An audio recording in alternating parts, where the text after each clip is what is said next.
So today I am doing a 5-mile hike around Swinton Estate.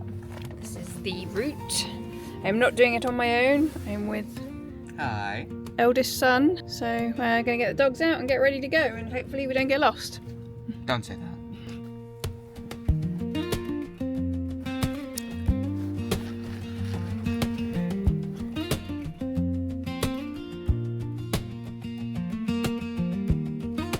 That's very cool.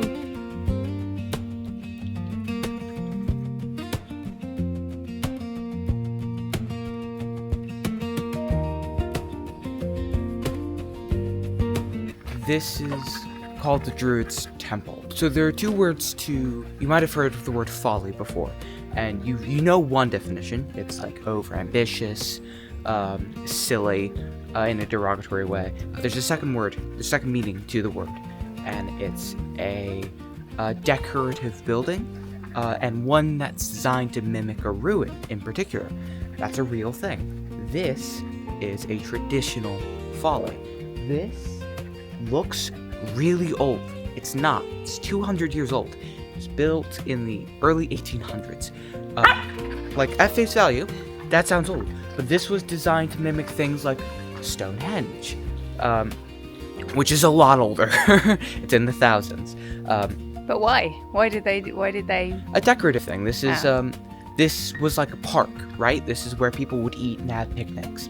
I mean, especially in like such a scenic area, and in the area of a manor. Jesus! That's bloody cool. That scared the crap out of me! And Cody. Go get it, Cody. That's well cool.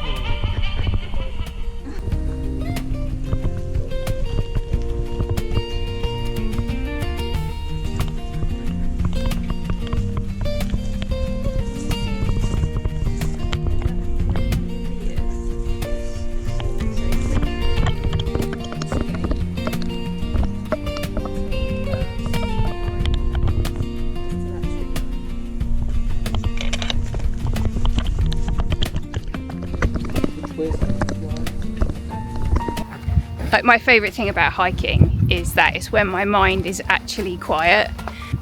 My mind pretty much never stops going. Yeah. With like random words or songs or phrases or just distractions. But out here, I don't get any of that. So what's your favourite thing about being ASD? About being ASD? Yeah. I think So I'm going into astrophysics, right? And in my field, thinking outside the box and being able to think in a dynamic way is what sets you apart. And ultimately, history ultimately remembers people who are able to bring new ideas. They don't ever remember the most technically advanced mathematicians in astrophysics. They remember the people who had the math skills and could prove unique ideas with that math. Not that I'm looking to be remembered by history, that's a lot, but I want to help. That's my goal. I want to bring something to the field. So being able to have a unique perspective on what I love doing will massively help with that.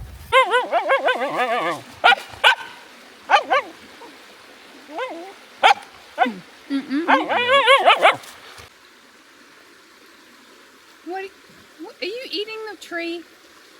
It also helps that being able to absorb information really quickly when it comes to things that I like is massively helpful, and I think that's put me ahead in terms of just knowledge about space at my age.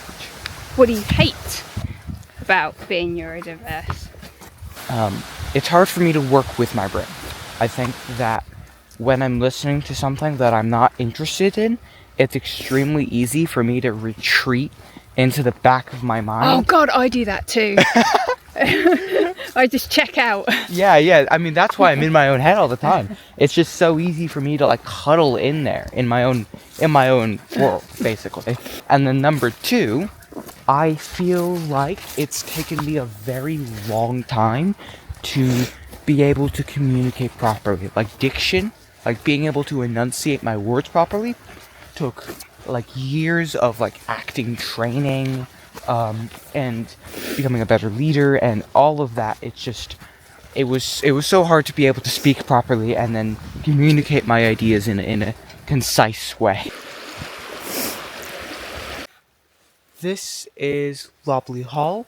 Well, we don't know much about it because, unlike the folly we saw earlier, this is actually very old. It was built, we think, sometime in the 1680s, which is crazy. This means this house is technically older than the United States as a country, which is pretty crazy to think about. Everyone who lived in this house is definitely dead.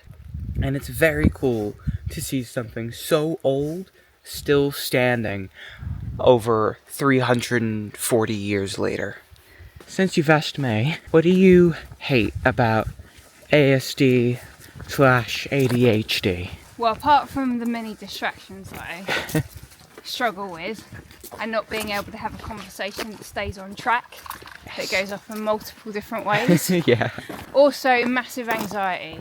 I love hiking, and I crave the adventure and like the dopamine that I get from hiking, but it also, I think see, look, I got distracted already. Words are hard. Words are hard. But I struggle with the anxiety. Like, so for the things that will stop me from going on a hike, one, going on my own, even though I absolutely love going on my own once I'm there. Also parking. Oh yeah. I get really terrified. Like, what if I can't find parking?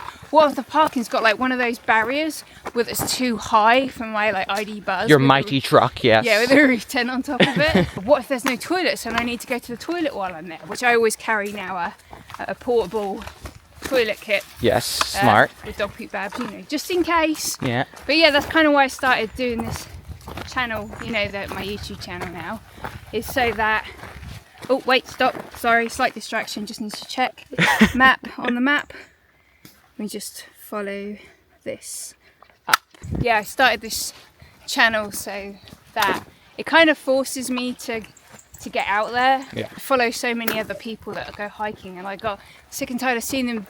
Not sick. I don't hate seeing them do it. It inspires me to do it, but I'm sick of being too scared to do it myself. Yes. And it's like, when people say, set a goal, but tell everybody what your goal is. So by doing this, in a way, I'm doing that. It's going to force me to get out and do the things I want to do, like wild camping and like multi-day through hikes and big adventures. Stuff. Yeah, but that's what I want to do. But Yeah. I struggle with the fear of doing it. Yeah. So I'm just going to do it in small steps. I'm just going to start off with doing more hiking, working on my map reading skills. Yep. Eventually take my ID buzz out and stay overnight on my own somewhere, and then do a really long hike the next day, and then I'll work up to doing a wild camp. I've said it now, so Yep. it's got to happen. Holding right? you to it. Yeah. Yeah. Oh yeah, Mum. Yeah. High five.